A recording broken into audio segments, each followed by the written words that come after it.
"Grandpa," called the little voice from the seeming empty window seat 3 rows in front of me and to the left.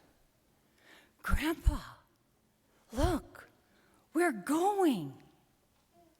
Are you ready to fly?" Then louder, and with wonder and glee, "Grandpa, let's fly!" The energy of at least 24 passengers sitting around that little voice palpably shifted. People looked up at one another and smiled. I saw a couple across from me reach for one another's hands. The people in front of me leaned their heads toward one another and smiled. Some laughed gently. After a somewhat hectic boarding process in both Spanish and English, with some confusion about seating and overhead compartment space, that small voice was a miracle. Wondering at what one time humans thought was a miracle, that of flying. That small voice, that day, mattered and changed the world, if only for a few minutes. Let's fly, because we're feeling good. These are the Ponderosa Pitches.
Dragonflies out in the sun. Dragonflies. You know what I mean. Butterflies all having fun. You know what I mean. Sleep in peace when day is done. That's what I mean. It's a new dawn. It's a new day. It's a new life for me. And I'm feeling good.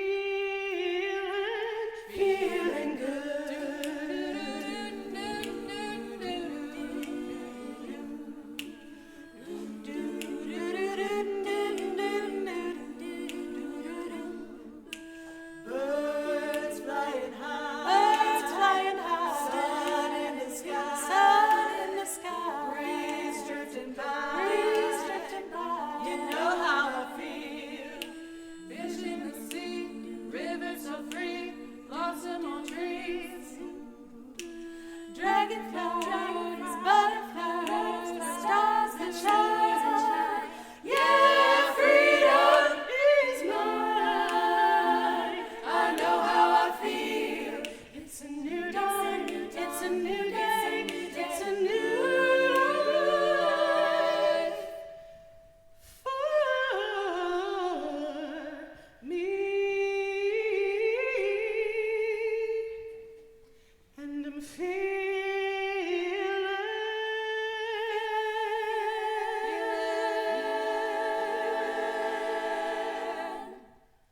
feeling good.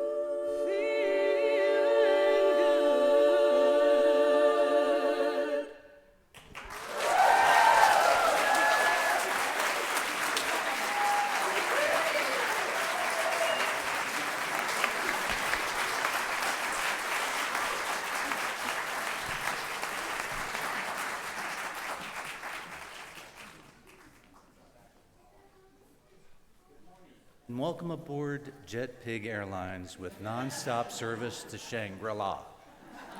Captain Judy Hurlburt is in charge of our flight today, and my name is Joe. I'd rather not give my last name, acting as your purser for today.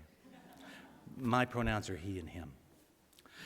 JetPig Airlines, powered by and with love, is an affiliate of the Unitarian Universalist Fellowship of Central Oregon, assisting you in your journeys toward justice, equity, transformation, pluralism, interdependence, and generosity. I want to extend a very special welcome today to all of our people Zooming us, and we're certainly glad that you can join us on our virtual flight today. Whether you're traveling first class or coach, or your passport is foreign or domestic, you are welcome here. If your luggage has been checked, or if you still carry around some baggage, you are welcome here. Regardless of the country of origin, your sexual orientation, or your age, you are welcome here. And regardless of the color of your skin, the color of your hair, the color of your nails, the color of your clothes, you are most welcome here. Our flight entertainment today is provided by Debbie McMahon on the piano, and we have the Ponderosa Pitches acapella. It's my pleasure to introduce them. We have Allie Glover, Christina Richards. Please hold your applause until I get through everybody here. Christina Richards, Jay Mashmet, Lauren Jorgensen, Lisa Flexner, Mariah Runk, and Riley Sheets.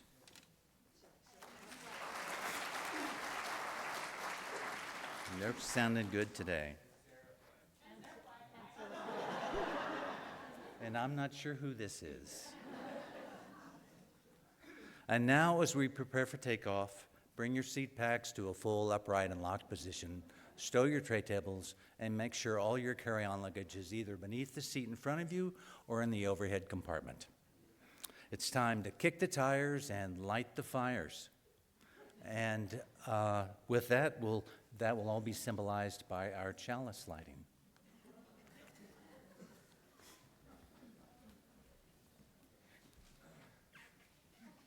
Good morning. My name is Ann Delatch, and my wife, Molly Custer, will be lighting the chalice for us today. Our chalice lighting words this morning are from former UN Attorney General Dag Hammarskjöld. Each morning, we must hold out the chalice of our being to receive, to carry, and to give back.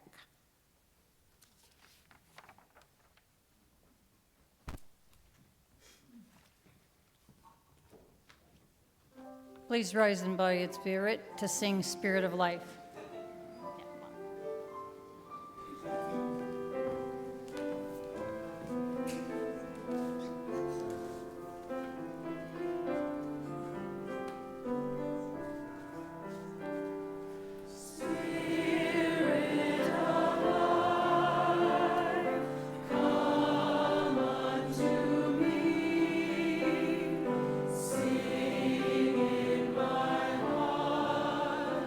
All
Good morning. My name is Amy Brock, and I'm the Director of Religious Exploration for Children and Youth, and it is time for our Time for All Ages. So if you are young or young at heart, we invite you to find your way to the rug this morning for our exploration together today.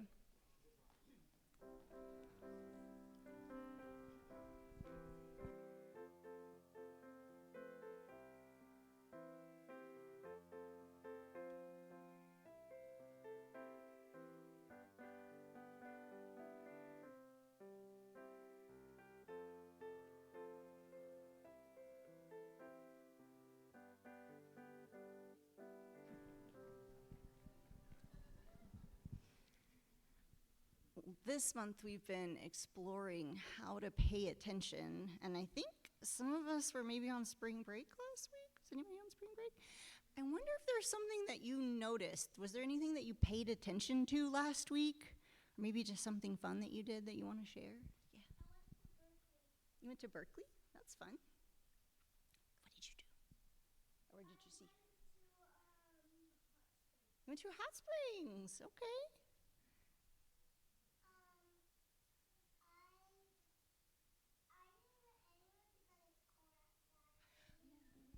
You spent some time playing at home, okay.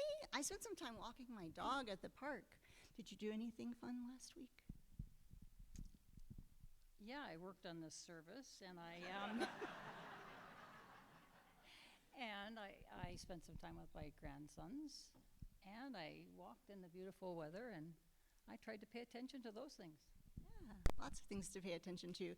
And I think you picked a really good story to share with us today. Sure. My name's Judy. Welcome, and thank you for coming and sitting on this rug. I didn't know how many of you would be here this morning, because some of you were on vacation. So, I used to be a teacher. Well, I still am. Once you're a teacher, always a teacher. So, I loved these frog and toad stories. And I found one that went along today with what we were talking about, paying attention. Have you ever made a list to help you pay attention?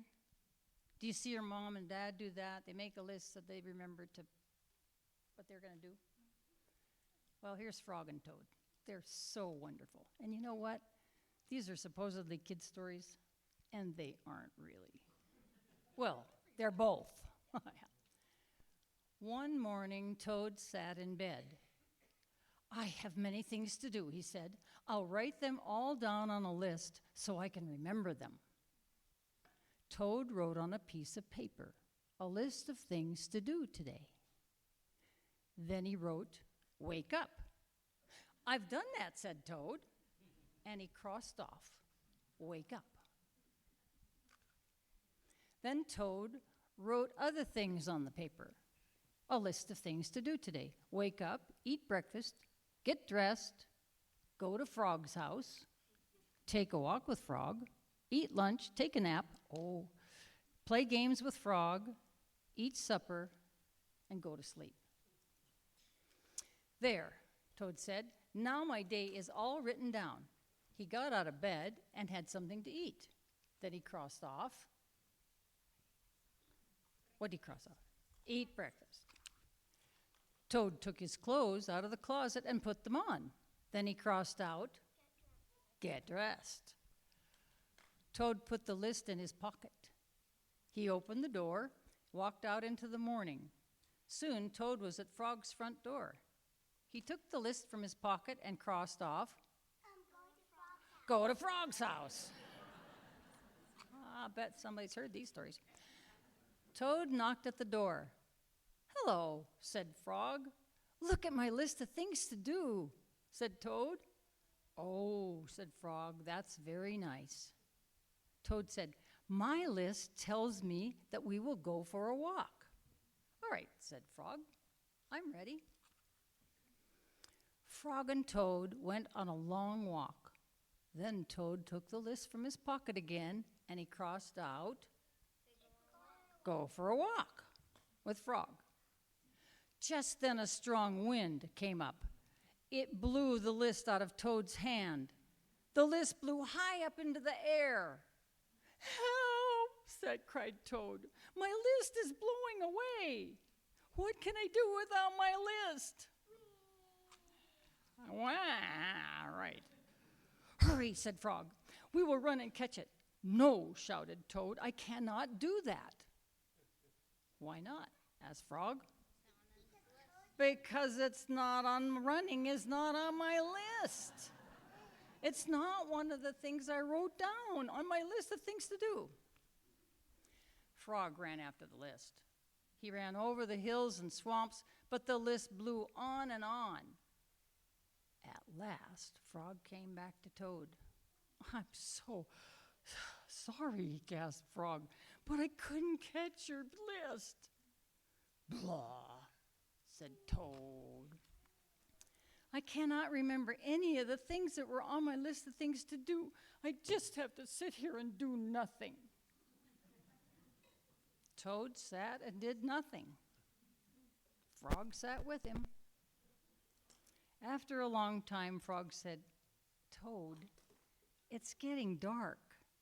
We should be going to sleep now. Go to sleep, shouted Toad. That was on the last thing on my list of things to do. Toad took a stick and wrote on the ground, go to sleep. Then he crossed off, go to sleep. There, said Toad. Now my day is all crossed out. I'm glad, said Frog. Then Frog and Toad went to sleep. Thank you so much for sharing that story with us. We're going to explore more. We're going to explore more in our different spaces today, but before we go, I think we need to say the Children's Covenant. Will you say it with me? In this place, I am kind. In this place, I am loving. In this place, I am a friend to the earth and all animals and people. In this place, I am loved. Please rise and form the arch as we send our friends to RE.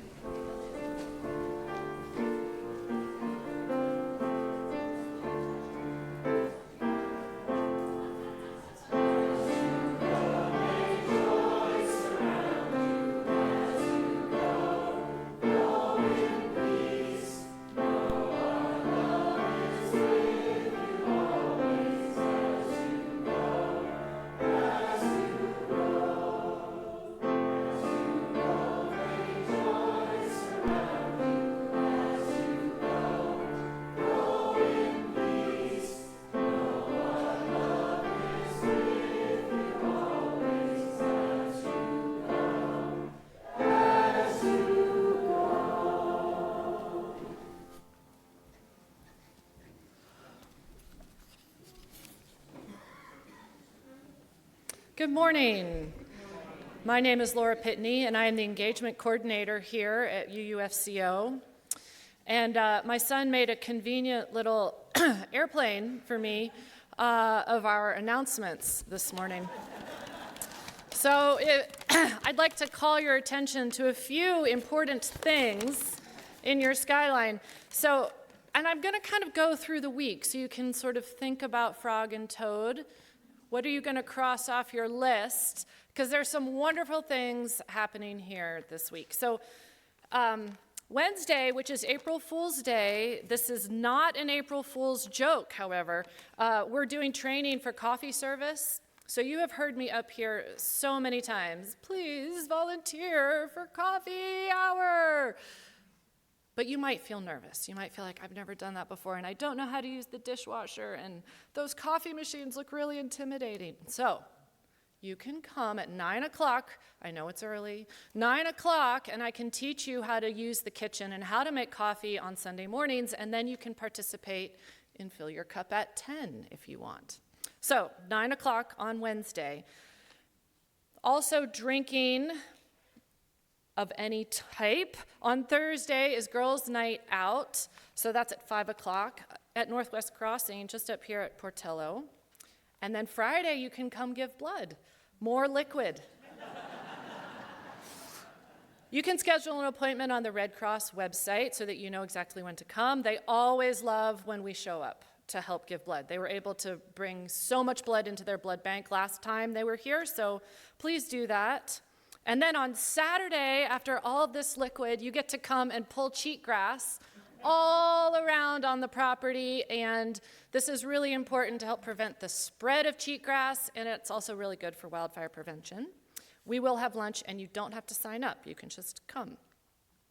Then on Sunday, look, every day of the week. Sunday is Easter brunch. We already have a lot of people who have volunteered to bring deviled eggs and muffins and other handheld yummy things. That's awesome. You're still welcome to bring things, but what we really also need is help with setup and cleanup. So you can sign up at the kiosk. There's a little place to put your name down. You can also scan the QR code on the form, on the sign, on the ACE. You can sign up lots of ways to let us know if you're able to come and help out. Okay, now we're moving on into the following week. The environmental justice team, are you crossing things off on your list? The environmental justice team is meeting for a listening session here, so please come and join that if that's an issue that you care about at 5:30. And then a few weeks later, on the 19th of April, which is a Sunday, after the service, you can stick around if you're curious about what this whole Soul Matters thing is that you might have heard about. I've mentioned it. You might have heard other people mention it. It's a chance for you to experiment for about an hour with what Soul Matters is. It will be a facilitated small group, and you get a chance to go, oh, wow, that's cool. I want to sign up for the whole next year, which begins in September. And then in the gathering hall today, after service, there are a few people you might want to stop by and talk to. So in the very back is Bob Barber. He's going to be here talking about men's renewal weekend for the Men's Fellowship. And then Mary Elizabeth Reese is also in the back, and she's going to be talking about the women's gathering. Both of those things are happening over weekends in April. I'll stop by too, because she and I are working on that together.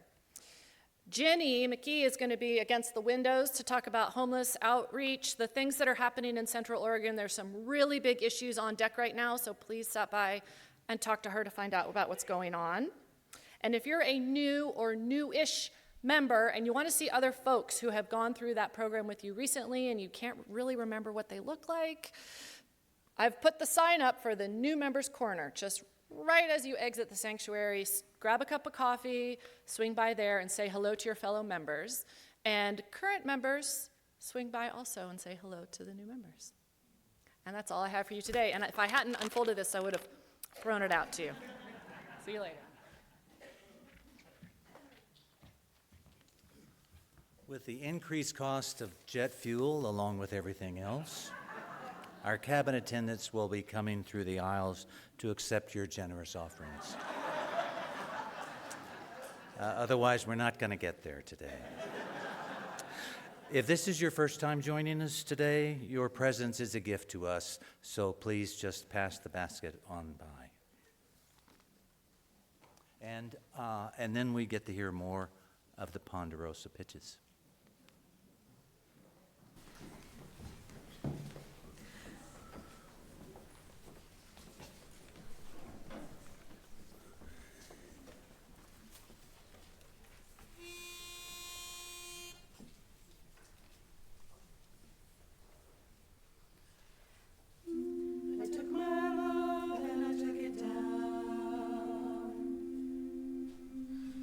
Climbed a mountain and I turned around.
makes you bolder. Children get older, and I'm getting older too. Oh, I'm getting older too. Oh, take it down. Oh, climb a mountain and you turn around. And if you see my reflection in the snow-covered hills, when the landslide brought me down. And if you see my reflection in the snow-covered hills, will the landslide bring it down? Oh, the landslide bring it down.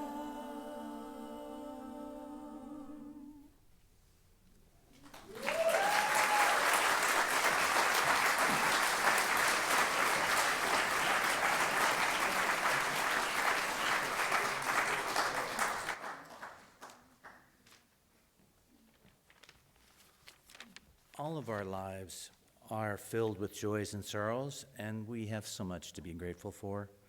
Each week we share those, and you can find a form on the kiosk if you'd like to share yours with us. The seatbelt sign has been turned off, so if you'd like to move about the cabin, specifically to light a candle for joy and sorrow for yourself, please feel free to do that. First, we have a heartfelt gratitude from James Cox. The flowers this morning are an honor and gratitude for those who founded, planted, and nurtured this fellowship during the first 10 to 15 years of our existence.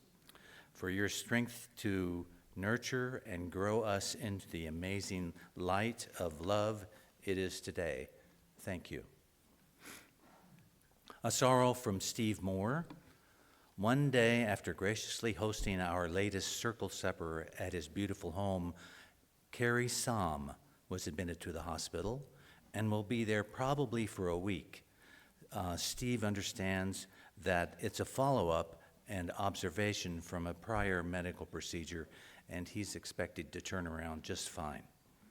Steve, and as well as all of us, wish Carrie comfort and a fast healing. And a joy from Judy Hurlburt. It is a joy and a gratitude to learn that the following about our beloved Alice Elshoff.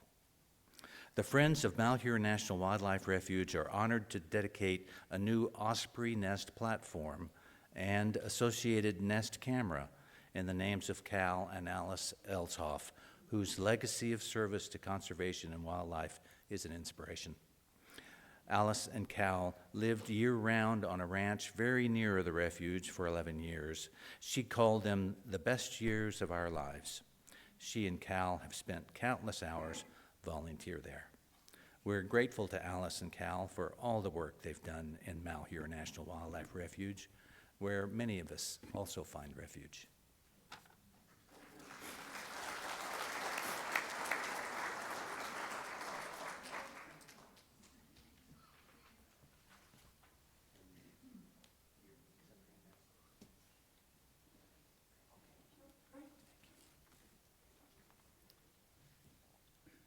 For the prayer and meditation this morning, it's going to be a sung prayer.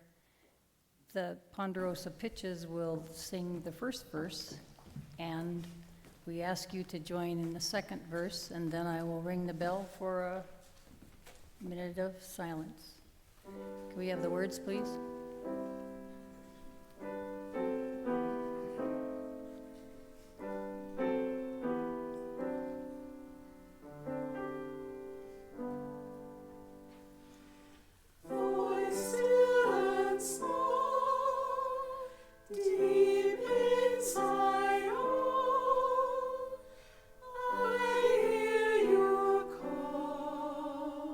Singing.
Our meditation reading is from one of Jack Kornfield's Dharma talks. The Buddha's last words were simple and profound. Be a lamp unto yourself. Be a light. In our practice, the invitation is not to look for light outside ourselves, but to discover the radiance of compassion and awareness that has always been within. There's an ancient story from India of a young man named Nachiketa. His father, seeking spiritual merit, made a great public offering to the temple, but Nachiketa sensed it was more for show and afterlife insurance than for devotion and love. When the boy challenged him, the father grew angry and exclaimed, "Then I give you death." Instead of shrinking away, Nachiketa took the words to heart. He went to the kingdom of Lord Yama, the king of death, and waited 3 days without moving until Yama returned. Impressed by the boy's sincerity, Yama offered him 3 boons, 3 blessings. For the first, Nachiketa asked for forgiveness. This is where the light begins, with forgiveness. Without forgiveness, we remain chained to the past. Forgiveness does not mean we condone injustice, nor that we forget. It means we release the burden of hatred so that love can flow again. Jack Kornfield says, with forgiveness, with the water of mercy, we begin to come alive. The light begins to permeate and penetrate our heart and being. For his second boon, Nachiketa asked to be filled with the fire of life, the passion to live awake, wholehearted and true. This fire is the spark of sincerity that awakens us from sleepwalking through existence. It's the courage to love deeply, to speak truth, and to inhabit our lives fully. From the words of Jack Kornfield, prana, inner power, chi, life force, kundalini, these are all names of passion for spiritual truth. Finally, Nachiketa asked for deathless, for that which does not die. Yama tempted him with pleasure, wealth, and honor, but the young man was unmoved. All these will pass away, he said. I want that which is eternal. And Yama replied that the deathless is not found outside us. It can only be discovered in the deepest awareness of the heart. You are not your body. You are consciousness itself, the inner light that was never born and never dies. Jack Kornfield again. When we touch our true nature and discover that we can rest in love in the middle of all things, we become a lamp. We become a light. It is not far away. It is nearer than near. This story is our story too. We begin by softening the heart through forgiveness. We awaken the fire of sincerity and presence, and we discover at the center of it all the deathless light of awareness itself. When we touch this, we become a lamp, not only for ourselves, but for all beings. May you remember that this light is already here within you. May you trust it, live from it, and let it shine through you in the world.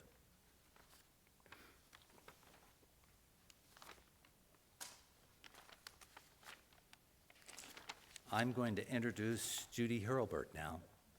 Judy Hurlburt is your captain on this flight. Judy recently, Judy actually does have a private pilot's license. And she needs to if she wishes to use that, she needs to renew that. While she was learning to fly, she was also learning how to bloom where she was planted and live a life of miracle mindedness. Judy has many years of asking for miracles in her decades-long career as a teacher and administrator, project director, and for 7 summers as the captain of a set net fishing business in Bristol Bay, Alaska. Judy also adopted and raised her daughter Joy from China. Judy moved to Bend in the fall of 2011 and began attending UUFCO. She's served in a variety of leadership roles here at the fellowship and continues her practice of miracle mindedness.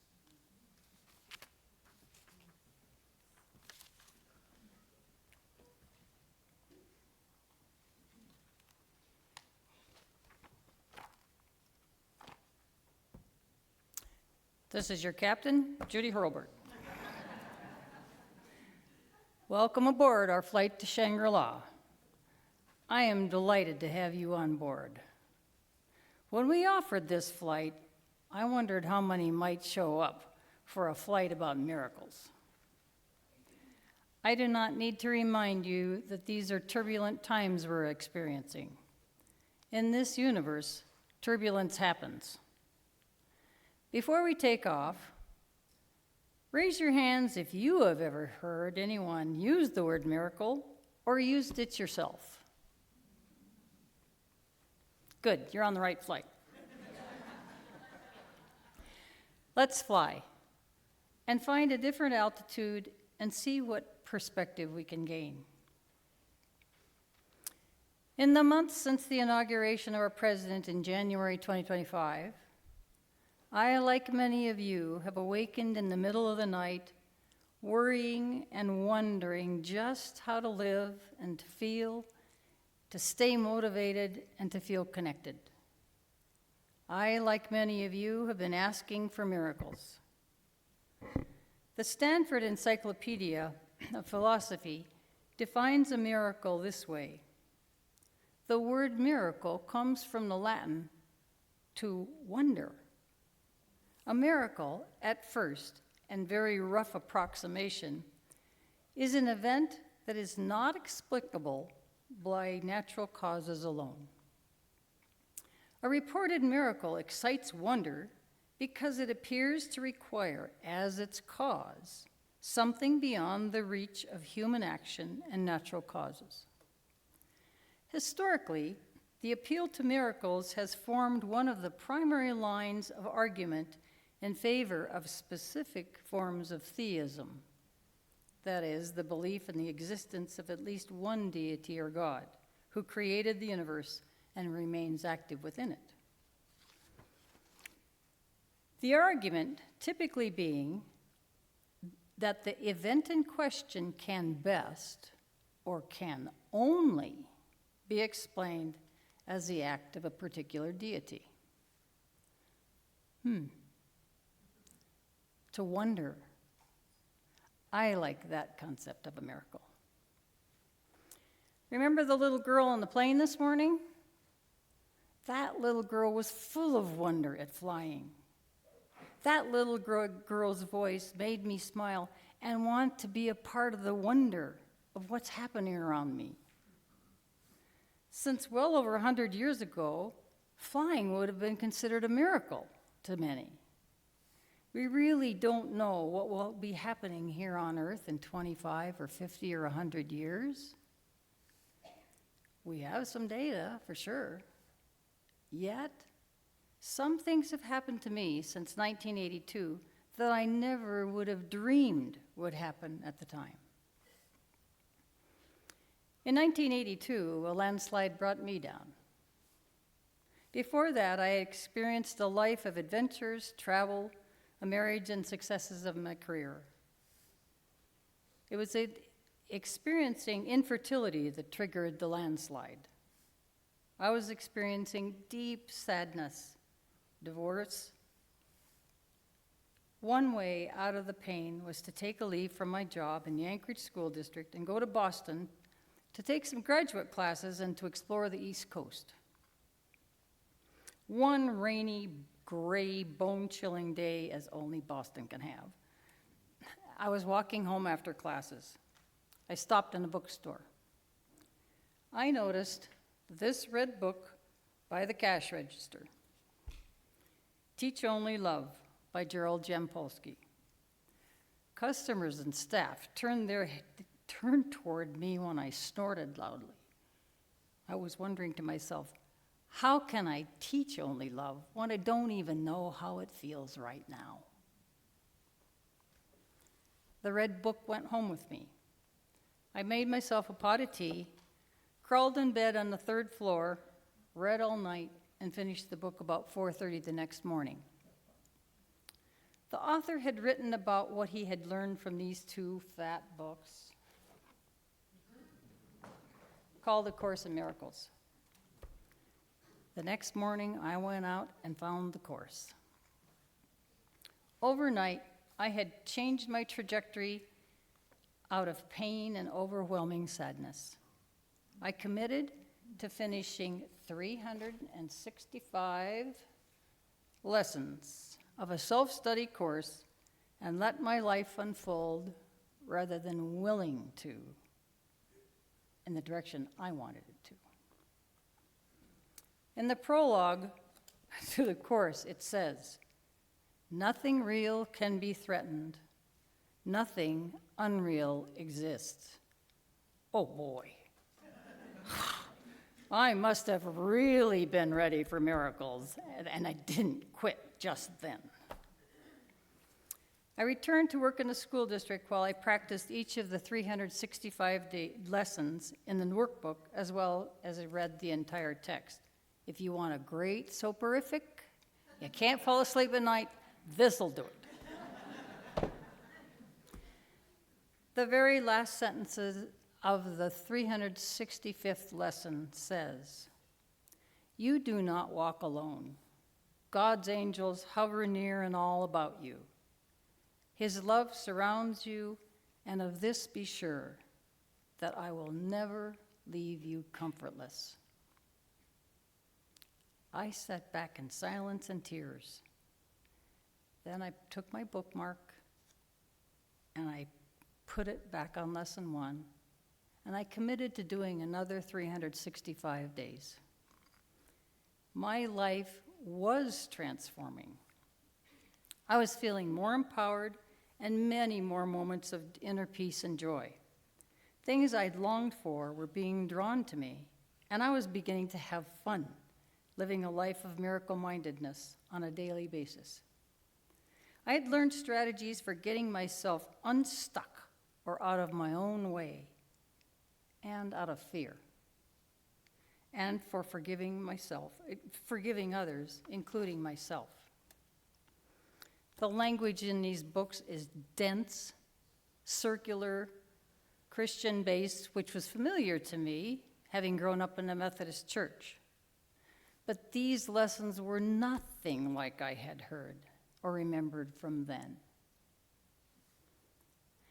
At some point, after 2 years of daily practice and over a year of facilitating the course, I'd embodied most of the practices, well, some of the practices.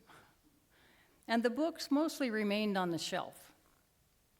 When I was experiencing too much fear, I'd occasionally pull them out and practice lessons for a few days or until the issue resolved. 4 particular lessons have stuck with me.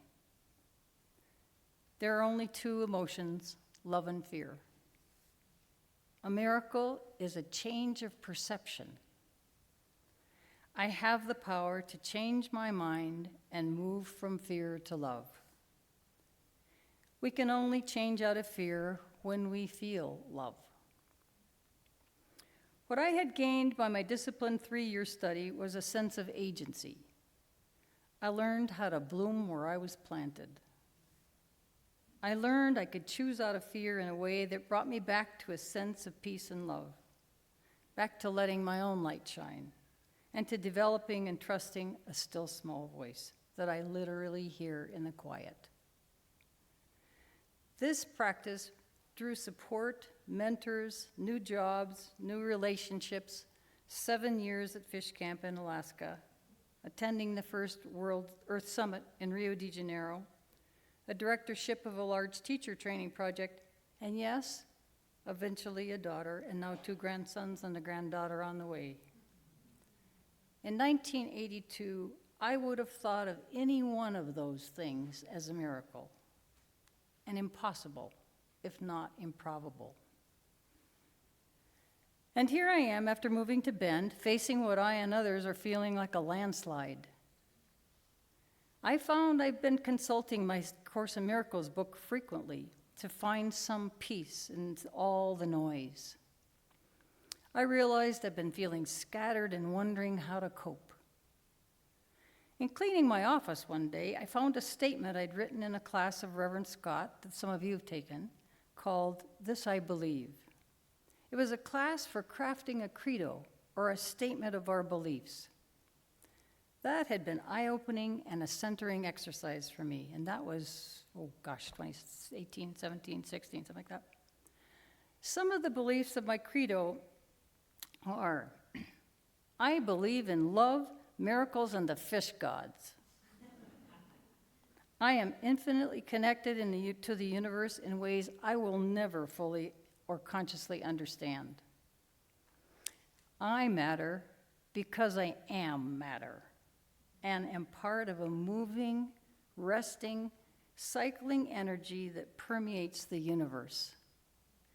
Because I am intimately connected, what I do matters. I call that energy that connects me to the universe love. And love is at the center of our UU principles. It's why I'm here. It guides and fuels our actions. I am most energetic, congruent, joyful, and at peace when I am experiencing that connection to the energy of this universe. My purpose in life is as a source of light. Miracles happen when I experience phenomena in a new light or have a shift in perception.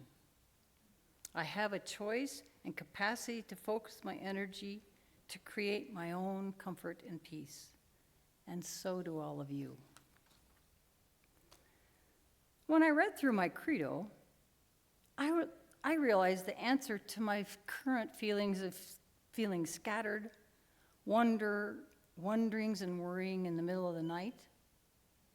The answer is to stay informed while still at the same time doubling up on my practice of miracle mindedness. And I invite you to join me. And I invite the Ponderosa Pitches back to sing.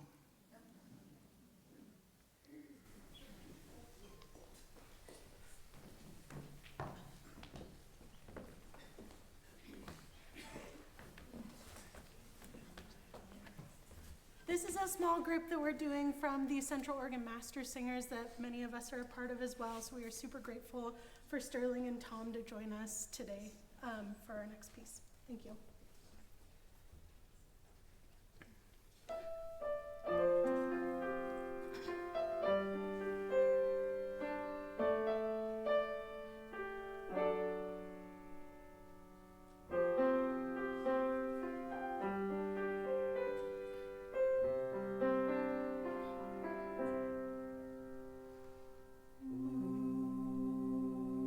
There is no light without a dark.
Oh, thank you, thank you. The Master Singers sang that in a concert last fall, I think. And when I was finding music for today, there was no not having it. So thank you. So what am I asking when I ask for miracles? How might what you do and I do change the world? How do I do it? I only know what I do. You'll find your own way. I know how to practice miracle-mindedness.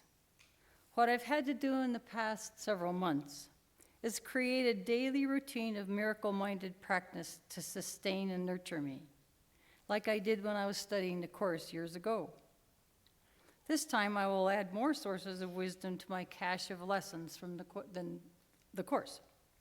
Jack Kornfield was one of them. And the Dharma talks that he does on YouTube. My solution was a recipe of sorts. I now call it miracle soup. The ingredients and process were inspired by two events. In November 2022, not that old. In November 2022, I went to visit my beloved sister Ruth in Iowa for a week. She'd been declining into dementia and its side effects for at least 3 years. I wanted to visit her before she forgot who I was, and I wanted to anchor somewhere in her the love that I felt for her. Our last morning together, we bumped into one another on our way to the same bathroom. She took my face in her hands and said, "Oh, my sister Judy, you came to see me. I love you so much. Thank you." Those were some of her last words to me. 3 weeks later, I was sharing a hotel room with two other sisters the morning after Ruth's memorial service. I was lying in bed dozing when that still small voice emerged, saying, "It's time to nurture yourself." I lay wondering, what does nurture me? The scaffolding of my life had changed with the death of my sister. During the Christmas holidays, I paid attention to what nurtured me and what did not. After the rush of the holidays, I rested, read, ate gently, and kept wondering how I would nurture myself. And that was back in 2022. I wrote down my ideas as it came to me. I distilled them and turned them into a chart or a recipe. The chart on my refrigerator door looks something like this. The purpose of creating a chart was to act on what nurtures me each day so that I, in turn, can nurture others. I consult it in the morning after I set the tone for my day and get out of bed. I think back over it after I crawl in bed at night. This is not a to-do list. It's what I want to pay attention to in the course of my day. This day I will set a positive tone, exercise, get fresh air and sunshine, laugh, receive or give human touch, learn something new, bring light to another, eat healthily, express gratitude, and remember what love calls me to do. The inspiration for the title, Miracle Soup, happened this past January. I came down with a virus that many of us had. I ached all over, my skin hurt, and I had a fever. Yikes, did I need miracles that day, and I asked for them. I was able to talk with my doctor. When I hung up and headed back to bed, to my horror, I remembered that I told Rebecca I would bring her soup for dinner and her kids while her husband was away.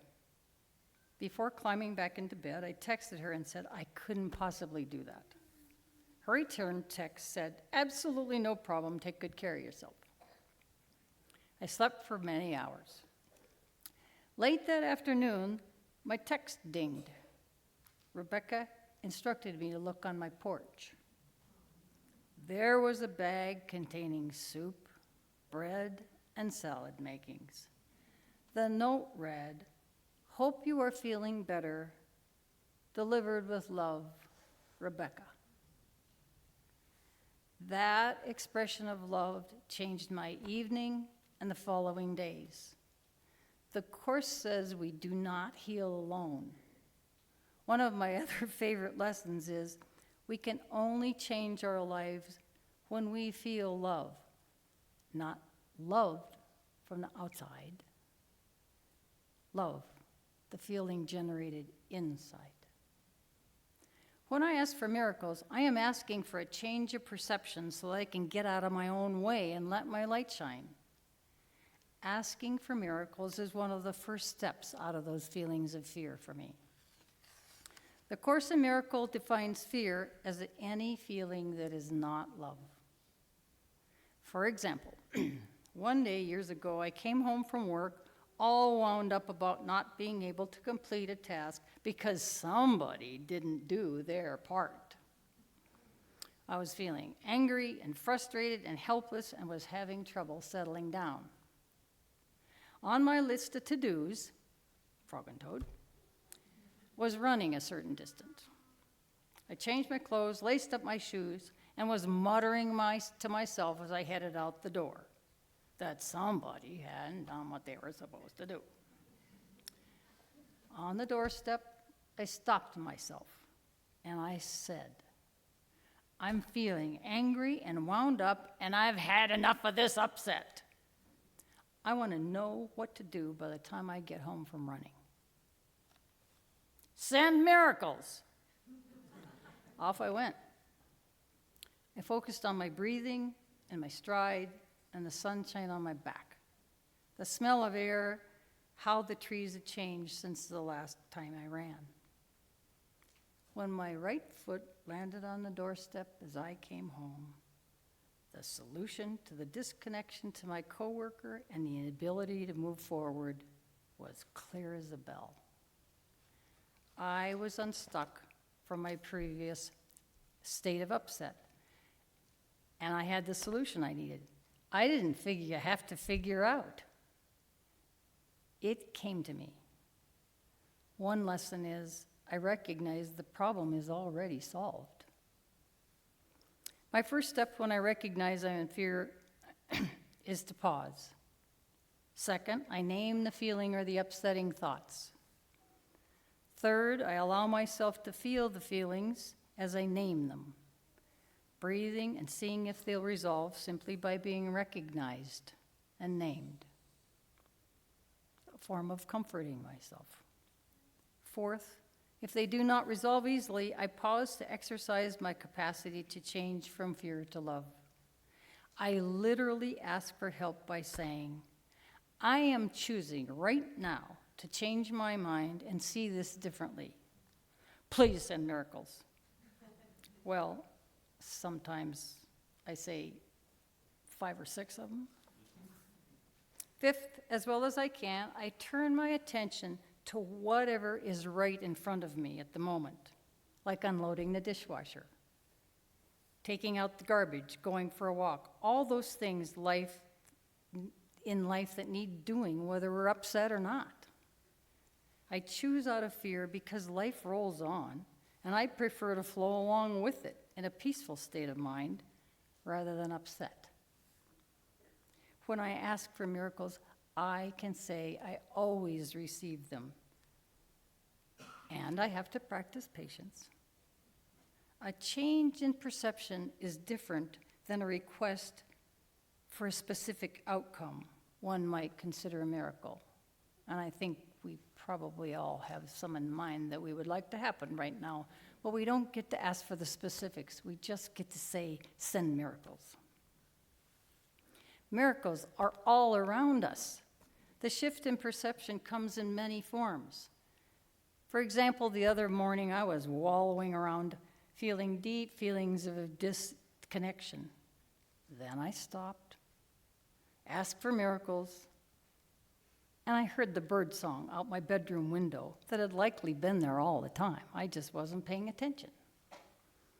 Other times the shift may come from a phone call. Other times the sheer beauty of the light reflecting off a window in Aubrey Butte, the smell of rain on a sidewalk, the movement of the Metolius River, the taste of the cardamom and the ocean rolls.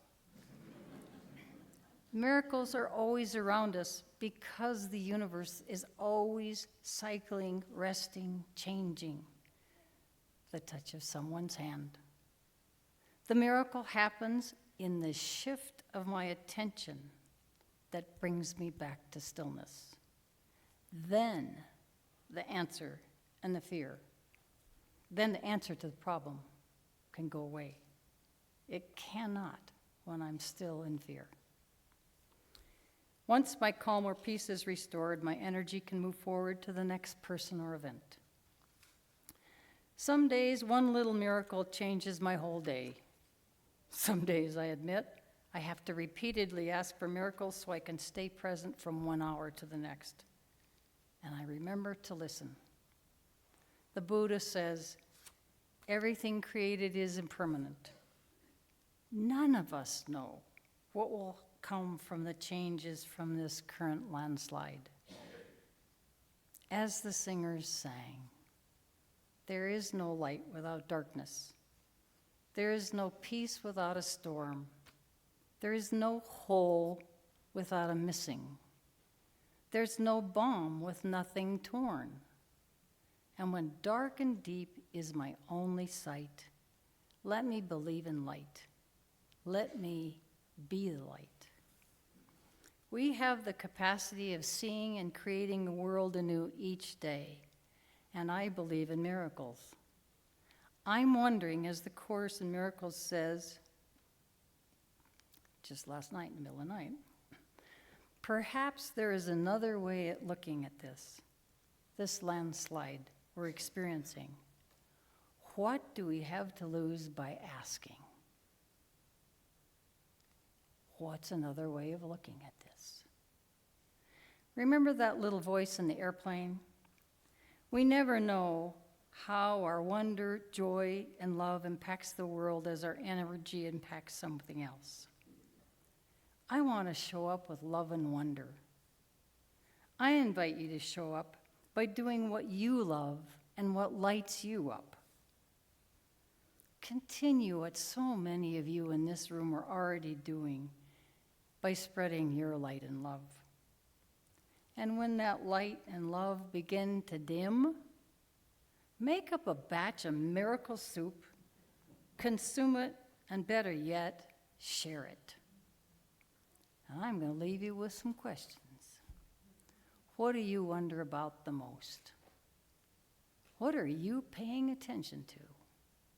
Do those bring you joy and nurture you? What does bring you joy and nurture you so you can nurture others and all the things in the universe? How willing are you to practice your choices out of fear by pausing and asking how you can see this differently and asking for miracles right now, and then let the answers emerge? What will be the ingredients of your miracle soup? Thank you.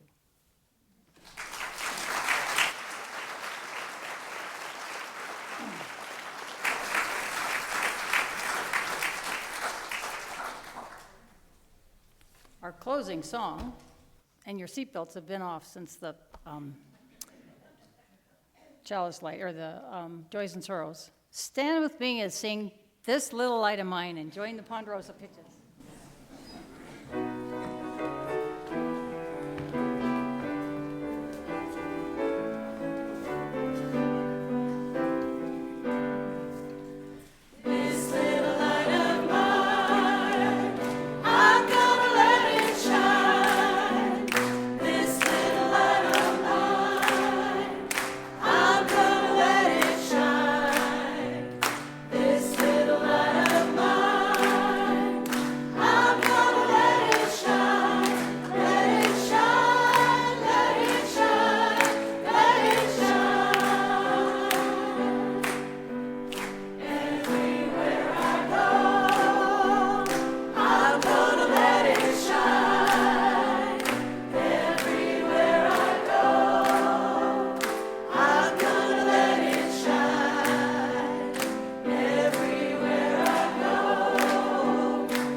beverage service consisting of complimentary coffee, tea, and hot chocolate will begin shortly.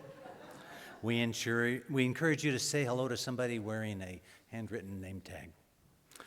On behalf of our entire flight crew, thank you for journeying with us on JetPig Airlines, powered by and with love, affiliated with the Unitarian Universalist Fellowship of Central Oregon, where miracles are anticipated every day.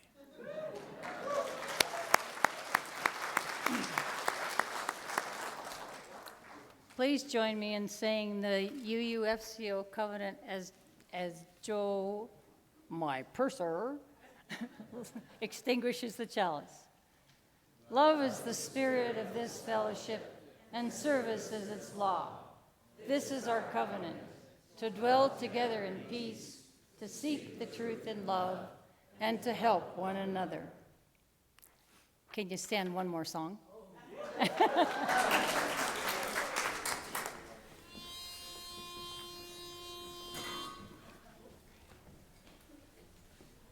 If people would like to take a seat, I don't want to make you stand. Oh, yeah, oh, yeah.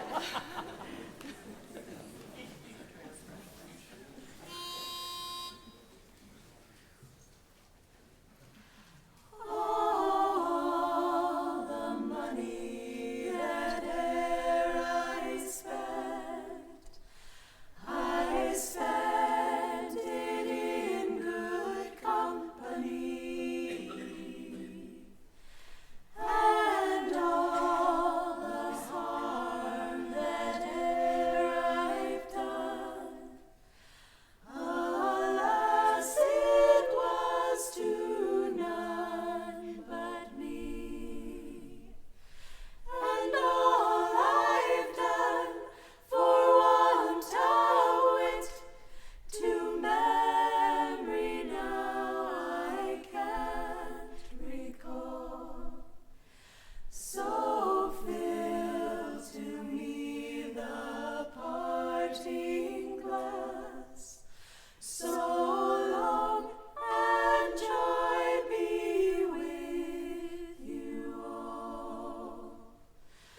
Oh, all the comrades that e'er I've had are sorry for my going away, and all the sweethearts that e'er I've had would wish me one more day to stay. But since it falls unto my lot that I should rise and you should not, I'll gently rise and I'll softly call. So long and joy be with you all. So long and joy be with you all.